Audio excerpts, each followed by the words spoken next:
la difficulté est de la prise de conscience de son état de santé du patient. Ça, c'est vraiment l'aspect fondamental parce que tant que le patient n'aura pas compris, on pourra lui dire tout ce qu'on veut, on n'avancera pas aussi vite que s'il est motivé et compréhensif de son état de santé. Ça, c'est vraiment le point principal.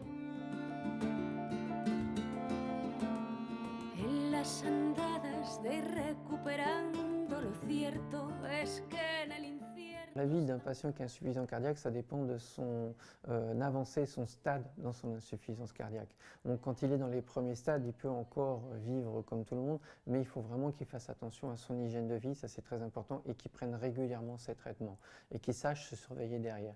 Quand c'est dans les stades les plus avancés, malheureusement c'est une vie qui est vraiment gênée et entravée par la maladie, qui font que ça peut amener des fois un isolement social et un risque vital qui est engagé à tout moment. Que se vean entre iguales los escudos y miedos,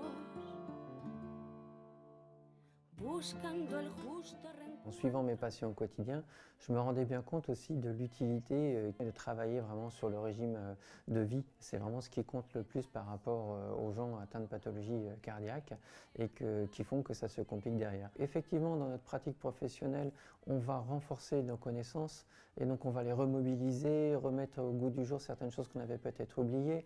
Et là où ça fait un rebond par rapport aux vies des confrères et des consoeurs, c'est que beaucoup se rendent compte et se prennent au jeu souvent de se dire bah tiens, je ne me rends pas compte qu'il y a autant de sel dans notre alimentation, et regardent un peu plus quand ils font leurs courses ce qu'il en est, et voire même font attention à la maison à ce que c'est un abus de sel, ne serait-ce qu'en prenant simplement un apéritif entre amis, et que tout de suite voir la dose de sel qu'on peut prendre en prenant un apéritif, et puis bon, si on lit à côté un petit peu l'alcool, heureusement on n'en abuse pas toujours, mais que voilà, tout ça cumulé, bah, ça joue pour tout à chacun dans sa vie quotidienne.